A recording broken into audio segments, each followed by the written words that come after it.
Just as my fingertip hovered over my phone, the call notification from my sister disappeared. I let out a deep sigh. The view of Boston's skyline from my Back Bay apartment usually calmed me, but not today. My own reflection in the window looked unfamiliar, tired, distant. At 34, I had built a stable life. My career in pharmaceutical research was solid. My confidence and sharp features, once a source of pride, now seemed dulled by exhaustion. My younger sister, Vanessa Williams, had never had such worries. At 28, she had always been bold, self-absorbed, and effortlessly charming. Now, with her acting career on the rise, her social media following was growing just as fast as her ego. Her voice still rang in my ears from our last conversation. "Hey sis, do not you think it is time to give up?" Give up. Vanessa had always lived for attention. She wore designer clothes, kept up with every trend, and surrounded herself with people who fed her ego. I had taken a different path. I was April Williams, head of research and development at a major pharmaceutical company. My life revolved around structure and results. My suits were more than just work attire, they were my armor. Today, my perfectly tailored Chanel jacket kept my posture straight, my expression composed. But even that could not keep my thoughts from drifting back 7 years. The night I met Michael Cooper. It was at a friend's wedding. He was an ambitious young analyst at a mid-tier Wall Street investment bank. Sharp suit, expensive watch, confident charm. "I have never met a woman with such intellectual beauty before," he had said, his voice smooth under the dim cocktail lighting. 6 months later, we were married. The first 3 years were everything I had imagined. He advanced in his career while I built mine. On weekends, we took long drives to the Boston suburbs. Evenings were spent cooking together in our high-rise apartment.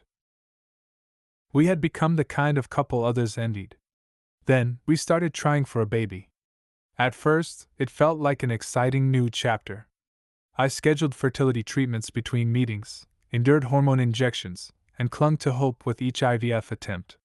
Once. Twice. 3 times. Each failure stung more than the last. Michael changed. "I am busy with work," he started saying more often. He stopped coming to appointments. When I spoke about treatments, he barely responded. Holidays were spent separately. Still, I refused to give up. I threw myself deeper into research, looking for new treatments, investing more time, more money. Then, one night, he looked at me across the dinner table and said, "I am tired of hearing about your research." The coldness in his voice stung more than the failed treatments. Not long after, the signs became impossible to ignore. Late-night emails.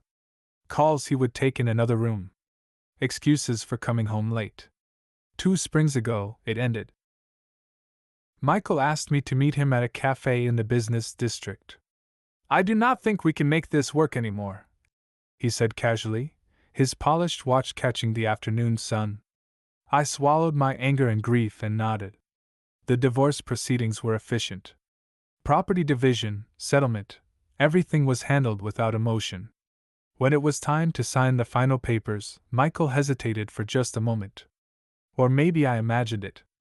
After that, I buried myself in work. I shifted my focus to fertility treatment research, determined to help others avoid the struggles I had faced. If I could not have a child, I could at least be part of the solution for those who still had a chance. The evening sun bathed my apartment in light. My phone still displayed Vanessa's missed call. My fingers hovered over the screen, but I hesitated. Tomorrow was an important day. I had a presentation to prepare. The morning sun streamed through the laboratory's large glass windows, casting a soft glow over the test tubes on the workbench. As I checked the latest results, I could not help but smile. Sarah, my colleague, rushed over with excitement. "April, these results are incredible!" The clinical trial data showed a 30% improvement over conventional fertility treatments. It was beyond our expectations.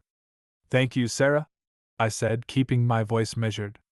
"But we still need to confirm everything in the final phase." As project leader, I had a responsibility to stay level-headed. The hopes of countless women were tied to the tiny vials in front of me. This research had given me new purpose. After my divorce, I had thrown myself into work, and in doing so, I had helped create something groundbreaking. That evening, as I left the lab, my phone vibrated with a notification. I glanced at the screen, expecting an email. Instead, it was a social media alert. I tapped it without thinking. And then I froze. Happy engagement! The caption sat above a photo, Vanessa's latest Instagram post. A diamond ring. The same brand of engagement ring Michael had given me. And next to it, a hand. A familiar watch. Michael's watch. My fingers trembled as I scrolled. More photos appeared. Dinner dates. Luxury vacations. Vanessa and Michael, smiling together. The timestamps sent a chill through me. Some of these photos had been taken before my marriage ended. Late that night, my phone rang again. It was my best friend, Kate. April, are you okay? Did you see the news? Her voice was thick with concern. I am fine, I replied, keeping my tone even. If anything, I feel more clear-headed now. But no matter how much I tried to steady myself, I could feel something inside me breaking. The next day, the calls started. My Aunt Mary called in tears, apologizing as if she had somehow failed me. My cousin Jane's voice shook with anger as she tried to comfort me. Friends reached out one after another, their concern filling the silence I refused to break. Then, a week later, the news hit. Entertainment headlines plastered the announcement across every major outlet. Rising star Vanessa Williams announces marriage and pregnancy with investment banker. The article detailed the extravagant weekend wedding plans, the luxurious penthouse they would soon move into, and the expected arrival of their child next spring. A message from Vanessa popped up on my phone. Sis, did you see the article? I have finally found happiness. I placed my phone face down on the table and stepped out onto my balcony. The spring night air was cool against my skin, carrying the faint scent of thyme and rosemary from my potted herbs. For the past 2 years, tending to them had brought me comfort, a quiet hobby to soothe my mind after long days at the lab. My half-finished novel sat untouched on the coffee table inside. The apartment looked the same as it always had, but I knew that after today, something had shifted. On the television inside, Vanessa's voice rang out from a press conference. I have not been able to tell my sister directly yet, but I am sure she will be happy for me. I took a slow breath, turned away, and went back to my desk. Tomorrow was an important day. I had a high-stakes business meeting, one that could determine the future of our research. The venue was an upscale Italian restaurant, La Bella Vista. It had been months since I had dined out. Most of my free time was spent experimenting with new recipes at home. Cooking had become my solace. Just last week, I had hosted a small gathering for friends, serving homemade pasta using herbs from my own garden. As Kate was leaving that night, she had hugged me and said, April, you have become stronger. The words still echoed in my mind. Had I? Since the divorce, I had focused on moving forward, refusing to be defined by what had happened. I joined a book club, expanded my social circle, built a life that was full. And yet, something still lingered. Was this really the strength I had wanted? I shook off the thought. Tomorrow was all that mattered now. The moonlight cast a soft glow through my balcony doors, and beyond the city skyline, the distant lights of Boston flickered against the dark sky. The next evening, I stood in front of the grand brass doors of La Bella Vista. The historic Italian restaurant, facing Copley Square, was impossible to get into without months of advance reservations. The intricately carved stone exterior blended seamlessly into the twilight, the warm glow from inside spilling onto the cobblestone street. As I entered, a formally dressed concierge greeted me with a bow. Miss Williams, we have been expecting you. I followed him across the dining room, my heels clicking softly against the mahogany floors. The restaurant exuded understated elegance, crystal chandeliers casting shimmering reflections onto pristine white tablecloths, the hum of quiet conversations filling the air. I was guided to a private seat by the arched windows, where the Boston skyline stretched out before me. It was still 30 minutes before the meeting. Settling in, I reached into my leather briefcase, pulling out the research documents I had meticulously prepared. A waiter poured sparkling mineral water into a crystal glass, and as I took a sip, I reviewed the data. 5 years of research had led to this moment. The clinical trial results for our new fertility treatment had exceeded expectations. This meeting would determine the final stage for drug approval. I had devoted countless hours to get here. And then, a voice cut through the hushed atmosphere. "No way. Sis?" I looked up, my breath catching for just a moment. Standing just a few feet away, Vanessa was clinging to Michael's arm. She was dressed in an emerald green Valentino gown, striking a pose that accentuated her small but noticeable baby bump. A massive diamond necklace sparkled at her collarbone, her entire presence exuding confidence and superiority. Michael stood beside her, his usual arrogance intact. His tailored Armani suit was crisp, his expression smug. On his wrist, he wore the Cartier watch I had once given him for our wedding anniversary. "This must be fate," Vanessa said smoothly, her lips curling into a smirk. The chandelier's glow highlighted her perfectly styled curls, her flawless makeup. Then, her smile turned cruel. "How is life as an old, single, infertile woman treating you?" She tilted her champagne glass, the golden bubbles dancing mockingly. "How about $110,000 as a baby gift? Surely, that is nothing for a top researcher like you." The quiet murmur of the restaurant shifted. At nearby tables, conversations faltered. Elegant couples paused their meals, business dinners momentarily forgotten as heads turned toward us. Vanessa's voice rang out like an off-key note in an otherwise refined symphony. And then, Michael spoke. "April." His voice carried the same condescension I had heard countless times before. He placed a hand on Vanessa's shoulder, fingers resting possessively against her bare skin. His wedding ring caught the chandelier's light. "Leaving you was the best decision I ever made." Michael leaned back in his chair, a smug grin spreading across his face.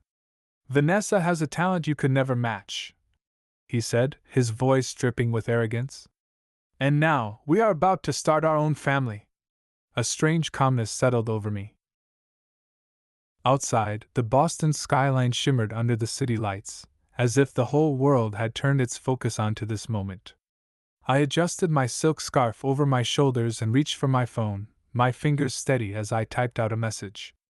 Then, looking up at Vanessa and Michael, I smiled, genuinely.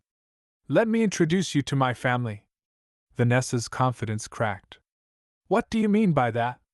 Her voice wavered, her perfectly applied makeup now streaked with tears. Her lipstick had smudged, and black lines of expensive mascara ran down her face. "I am younger, more beautiful, and more successful," she blurted out, desperation creeping into her words. Her designer gown, so meticulously chosen to flaunt her wealth, suddenly seemed to hang awkwardly on her trembling shoulders. Michael's forehead glistened with cold sweat. He fumbled for his leather wallet, pulling out business cards with shaky hands. "April, let's talk," he said quickly, voice filled with forced calm. "This is all just a misunderstanding." His $10,000 watch slid loosely on his wrist, the movement unsteady, just like his confidence. Around us, the restaurant had fallen into an eerie silence. Men in tailored suits had paused mid-sip of their wine. Women adorned with pearl necklaces whispered amongst themselves. Waiters, holding silver trays, remained frozen in place, their usual grace momentarily forgotten. I barely noticed.